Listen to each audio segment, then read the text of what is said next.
Olá, bem-vindo a mais um programa Top Money. Meu nome é Sinésio Alves e hoje, mais uma vez, estamos aqui com os nossos amigos André Massaro, Ricardo Pereira e hoje com um convidado especial que é o Arthur Moraes. Ele é especialista em fundos imobiliários e também blogueiro aqui do portal Infomoney sobre o mesmo tema.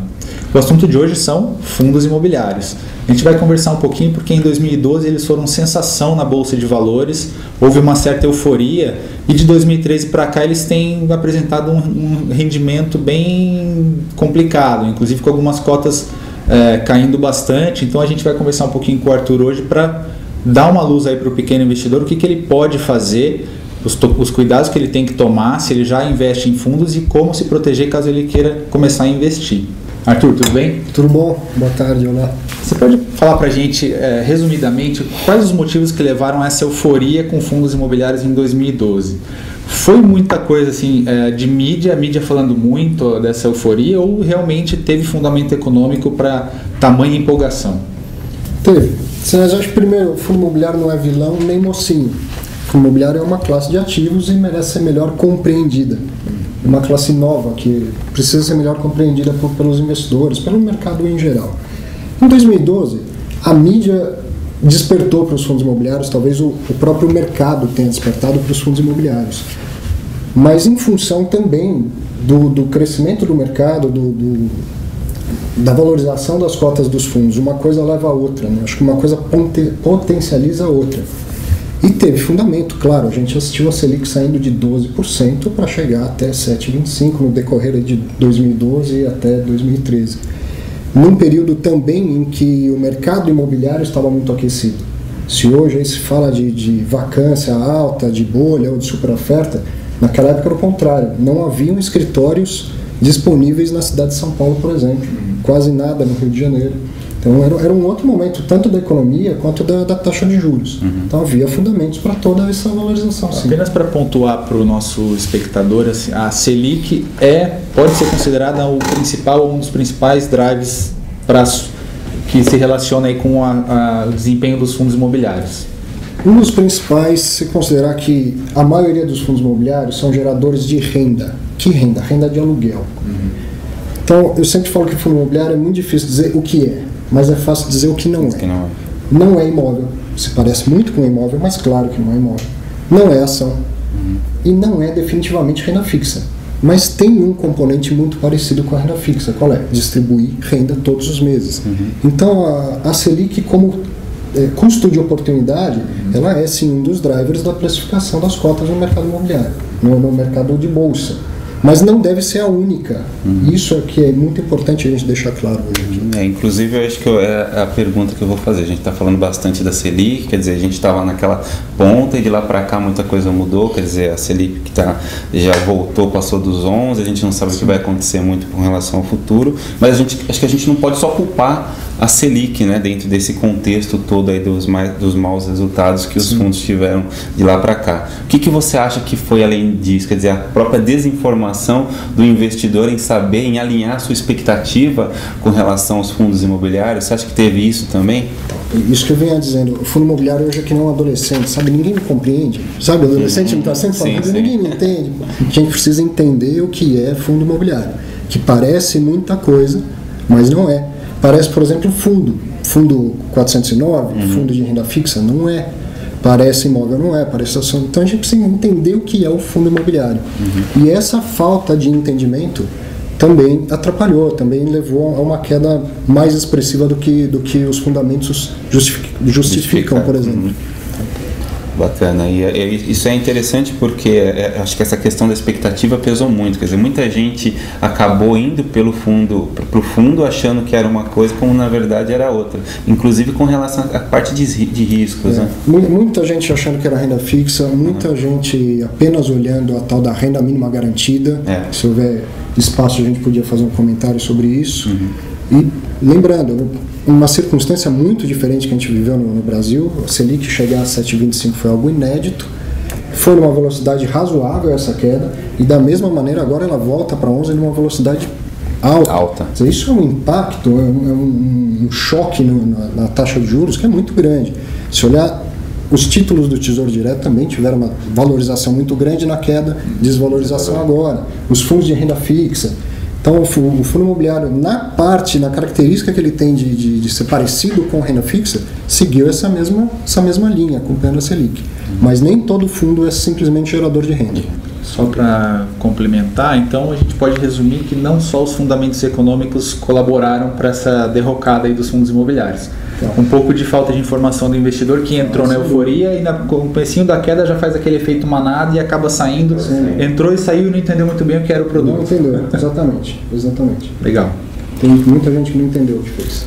Tá, então assim, agora obrigado pela presença, né, no nosso programa aqui, e eu queria fazer algumas perguntas. Uma delas é o seguinte: você, além de expert em fundos, autor do blog aqui da casa, né, sobre fundos imobiliários, você também é agente autônomo de investimento. Sim. Ou seja, você está na linha de frente da distribuição.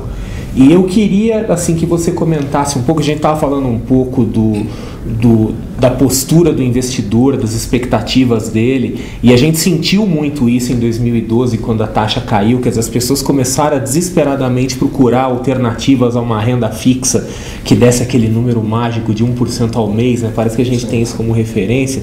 E eu queria que você falasse um pouco da sua experiência da linha de frente comercial. Como é que você vê esse processo? Como é que você viu esse processo de criação de expectativa, de posterior decepção? E se você sente já que o investidor está começando a ficar maduro, se ele ainda está arisco ao fundo de investimento, ao fundo imobiliário? Ao fundo imobiliário. Tem um dado bacana, um boletim que a Bolsa edita, que mostra que assim, no final do ano de 2012 houve um salto, assim, quase dobrou o número de investidores em fundo imobiliário. De pouco mais de 60 mil, foi lá para 102, 103 mil. Muitas dessas pessoas não tinham noção do que estavam fazendo. Não tinham noção, estavam naquele cenário de Selic baixa e atrás de rendimentos na época de 9%, rendimentos às vezes dito garantidos, ou de baixo risco, como tem um grande banco como locatário de agências bancárias. Então, isso levou muita gente para o mercado atrás desses rendimentos, sem pensar no demais. Fundo imobiliário, o que é isso? É uma comunhão de recursos, um monte de gente, centenas de investidores, que dão dinheiro na mão de um gestor que vai investir em ativos imobiliários. Sim. Quais são os ativos imobiliários do fundo que eu vou investir? Quem é que se pergunta isso? A pergunta que o investidor fazia naquela época é: qual vai ser o rendimento? Quanto é a rentabilidade? Mas é preciso entender o que tem por trás do rendimento, o que me gera esse rendimento. Eu estou comprando participação num shopping, estou comprando participação num escritório, estou comprando papéis como CRI, LCI ou letras hipotecárias. O que é que tem no patrimônio do meu fundo? É isso que ninguém se pergunta, ou não se perguntava. Então hoje daqueles 103 mil investidores sobraram uns 92. Eu acredito que esses que aí estão têm melhor noção, resistiram a essa queda, permanecem investindo em fundos imobiliários. Acredito que eles entendam um pouco melhor já o mercado. Ok, então agora continuando com as perguntas, agora indo para um lado um pouco mais... talvez até um pouco malicioso, assim, né? A gente falou assim, então o investidor não estava preparado, o investidor criou expectativas erradas, etc, né? Quer dizer, aquela ideia, agora é uma renda fixa turbinada. Ou criaram por ele. Mas por outro lado, assim, tem um monte de gente falando, inclusive gente dentro do próprio mercado, que fala que essa má fama dos fundos imobiliários atual, em grande parte, é culpa do próprio mercado. Quer dizer, pessoas e instituições acabaram se aproveitando dessa demanda, dessa fragilidade das pessoas que buscavam alguma coisa que elas achavam que era renda fixa e transformaram o negócio de renda variável em renda fixa. Isso é o que a gente ouve isso frequentemente. Quer dizer, na sua visão, até que ponto isso é verdadeiro? Quer dizer, até que ponto há uma postura não muito profissional da parte do próprio mercado financeiro de atender uma demanda com um produto que não era adequado para aquela demanda? Eu acho que isso aconteceu em alguns casos, não pode falar da indústria toda e nem seria correto, porque tem muita coisa boa, muito fundo bem bom mesmo, muito bem diversificado e tal. Agora, profissionais são profissionais, tanto gente do mercado imobiliário que estruturou e pôs para dentro de um fundo imobiliário um imóvel que não seria o melhor, o mais fácil que ele teria para vender. Se eu não vou conseguir vender isso no mercado para alguém que tenha conhecimento, vamos colocar dentro de um fundo imobiliário que talvez seja mais fácil de distribuir. Desde o profissional da distribuição, que ganha dinheiro distribuindo, ganha comissão com isso, fala, vamos distribuir. Se tivesse a tal da renda mínima garantida, então, que maravilha. Tem profissionais bons e ruins em qualquer área, mas, de qualquer maneira, ninguém coloca sem o consentimento de um investidor. E eu volto a dizer, qual é o investidor que perguntou na época qual é o patrimônio desse fundo imobiliário? Numa distribuição pública, a gente sequer pode falar nada, né? Olha, está acontecendo o IPO da ação tal, do fundo tal. Eu tinha cuidado de perguntar, às vezes, tocava o telefone e falava, eu quero reservar R$1 milhão do fundo tal. Eu só tinha cuidado de perguntar, o senhor sabe o que tem no patrimônio desse fundo? Só fazer essa pergunta. Então, leia no prospecto, leia no material, o senhor sabe bem onde vai pôr o dinheiro? Isso já faria uma grande diferença. Isso que o André falou é muito interessante, porque a gente não citou ainda, mas a comparação dos fundos na época foi aquela do aluguel. Usaram o mote para vender fundo como se você não precisasse comprar um imóvel, que para muitos investidores custa muito dinheiro, custa caro, e que você pudesse investir uma fatia disso aí, vamos supor, um imóvel de 200 mil, a pessoa tem 20. Ela vai lá, investe em fundos imobiliários e recebe um aluguel mensal. Essa ideia que muita gente embarcou e acabou entrando justamente com isso que você falou, a remuneração mensal. Isso enganou muita gente.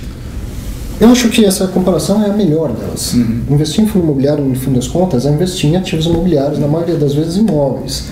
E se é um imóvel gerador de renda, sim, eu vou ter a renda do aluguel. Agora, vamos lembrar, e isso é interessante do produto, que todo mundo entende, que se eu comprar um imóvel na física, comprar um imóvel e colocar um locatário, eu vou correr o risco daquele locatário um dia me dar um calote. Ou de um dia ele me agradecer e falar, olha, agora eu casei, filho, preciso de um imóvel maior, obrigado, está aqui seu imóvel de volta, e ele vai ficar 6, 7 meses desocupado. Todos esses riscos que todo mundo conhece do mercado imobiliário, eles não desaparecem no fundo imobiliário. Eles só podem, em caso de fundos bem diversificados, ser diminuídos pela diversificação. O cuidado na hora da compra do imóvel também. A pessoa, eu duvido que alguém vai comprar um imóvel pensando apenas no rendimento, sem saber qual é o produto, que localização ele está, quem está na vizinhança, quais os projetos da prefeitura ali em volta. Mas quando vê um fundo imobiliário, ele não se pergunta qual é o imóvel, qual é o locatário, onde fica esse imóvel. Teve uma certa inversão aí. A pessoa, não sei se dá para dizer, mas assim, ao comprar um fundo, pense como se você estivesse comprando um imóvel. Analise o patrimônio, o que você está comprando, e depois veja qual é a renda que ele possivelmente pode te dar mensalmente ou durante algum período de investimento. Acho que teve essa inversão também. Sem dúvida. Eu queria aproveitar, o Arthur tocou no assunto da diversificação para falar o seguinte. Hoje tem 100 e poucos fundos imobiliários listados em bolsa, né? 117. E no geral, a última vez que eu vi eram uns 200 e alguma coisa, assim, aproximadamente metade estão listados em bolsa. E eu também não lembro os números exatos, mas a última vez que eu vi a quantidade de fundos imobiliários nos Estados Unidos listados em bolsa, dava uns 200 e poucos também. Quer dizer, o mercado americano em quantidade de fundos, ele é o dobro do brasileiro. E é interessante, porque se a gente for ver pelas ações, nós temos acho que 360 e poucas empresas listadas no Brasil, e nos Estados Unidos, nas duas bolsas principais, dá quase 6 mil. Quer dizer, é muito grande a desproporção de ações. O mercado imobiliário, proporcionalmente, é muito grande brasileiro em relação ao americano, se a gente comparar com ações. Só que o que a gente vê é grande parte dos fundos imobiliários brasileiros são fundos pequenos, alguns fundos de um imóvel só, enquanto esses fundos americanos são fundos gigantescos, com muitos imóveis, né? Então eu queria saber assim, o que você vê para o futuro em termos do perfil do fundo típico brasileiro. Você acha que esse fundo ainda de um imóvel só ainda vai prevalecer, ou a tendência é ter fundos maiores e mais diversificados com mais imóveis? Como é que você vê o futuro dessa indústria? Só complementando também o que o André está falando, e se isso é um ponto que o investidor deve levar em consideração, quer dizer, ele deve se concentrar apenas nos fundos maiores, ou ele deve levar em consideração e também como uma boa possibilidade esse fundo que tem apenas... Sempre lembrando que fundos pequenos, assim como ações de empresas pequenas, sim, você tem menos volume e, consequentemente, menos liquidez, maior volatilidade. Né? A comparação com o mercado americano não é apenas no número de fundos. Você tem 200 e poucos fundos lá, 203, se não me engano, mas o valor de mercado, quer dizer, somar o valor de mercado de todos eles, é em casa dos trilhões de dólares. E aqui a gente tem 117, talvez 120 fundos listados, com valor de mercado de 30 milhões de reais.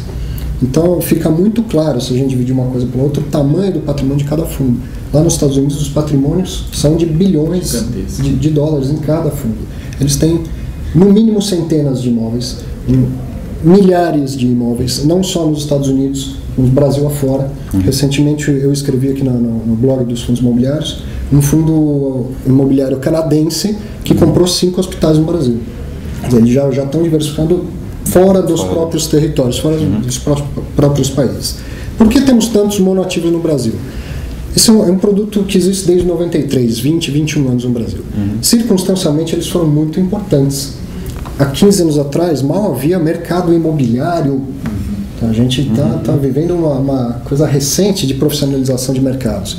Então, falar, olha, eu vou te dar 200 milhões para um gestor e você vai comprar os imóveis que bem entender, não funcionaria 15 anos atrás. Agora, a gente está fazendo o fundo do edifício tal. A pessoa vai lá, olha, aquele edifício avalia, ok, investir. Isso foi importante, ajudou a formar este mercado. Mas a tendência para o futuro é a gente chegar mais próximo desse modelo americano, que são os fundos multiativos e não só os monoativos, com mais liquidez, com muito mais patrimônio, que tenham condições de atravessar as fases. A gente está vendo uma fase difícil do mercado imobiliário agora.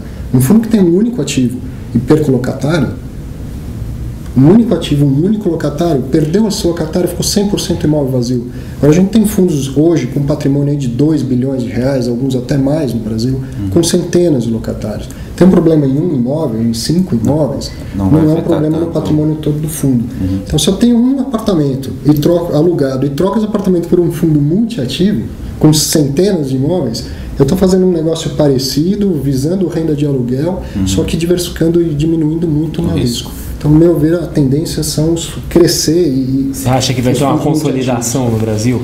Eu acho, eu não sei dizer se vai ter de fato uma consolidação por questões burocráticas. Pegar 2, 3 fundos e juntar num só, burocraticamente isso pode ser muito complicado. Mas esses fundos eles vão proporcionalmente perdendo cada vez mais liquidez e interesse dos investidores. Então pode ser que os outros fundos comecem a comprar cotas desses fundos e interná-los nos grandes fundos. E a expansão, os novos fundos, quer dizer, eu acredito que o investidor também deveria começar a olhar com mais interesse para os fundos multiativos. Evidente que um fundo monoativo que tem um só prédio, um só hospital, um só shopping, eu tenho muito mais facilidade de avaliar aquilo. Claro. É muito mais simples. Eu não quero dizer que não invista em fundo monoativo, não é isso. Mas tem uma carteira diversificada e preste atenção na questão da liquidez que o André ressaltou. Esses maiores fundos eles já têm liquidez de negociar 2 milhões de reais por dia, 3 milhões de reais por dia. Lembra que esse é um fundo que não tem resgate. Se eu quero resgatar o meu dinheiro, eu preciso encontrar na bolsa um comprador para as cotas. Então é muito importante eu conhecer a liquidez do fundo. Perfeito. Legal, o nosso tempo está chegando ao fim. Eu quero pedir só para o Arthur fazer um breve panorama do que ele imagina, do que ele espera agora para o mercado em 2014 e 2015. Se a sangria continua, se dá uma estabilizada. A gente está vendo a Selic aí já perdendo o fôlego na subida, provavelmente deve dar uma estabilizada. Então eu quero saber a sua opinião sobre os fundos imobiliários para 2014 e 2015, um cenário geral. Vamos lá. Essa é a pergunta mais difícil que qualquer um tem para responder. O que a gente espera aí para frente? Vamos fazer previsão aqui, mas só uma ideia para o pequeno investidor que está assistindo a gente. 2 cenários. Fundo tem um patrimônio, na maioria das vezes, de imóveis, e cotas são negociadas na bolsa.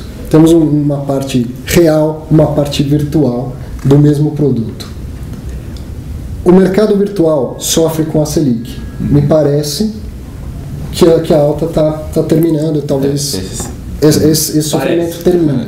O mercado de imóveis também atravessa uma fase desafiadora, com muitas entregas, muita vacância. Então, as duas coisas se encontraram, os 2 ciclos ruins se encontraram. A gente tem que esperar que o PIB melhore, que a economia melhore, porque PIB crescendo são empresas precisando expandir, mais escritório, mais centro de distribuição, mais hospital, mais shopping.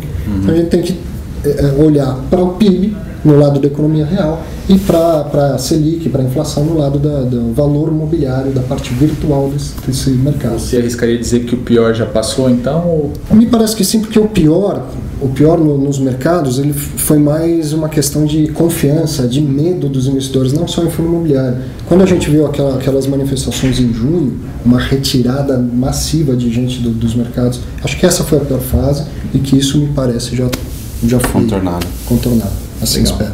Muito obrigado, Arthur, pela sua presença aqui hoje com a gente. Obrigado.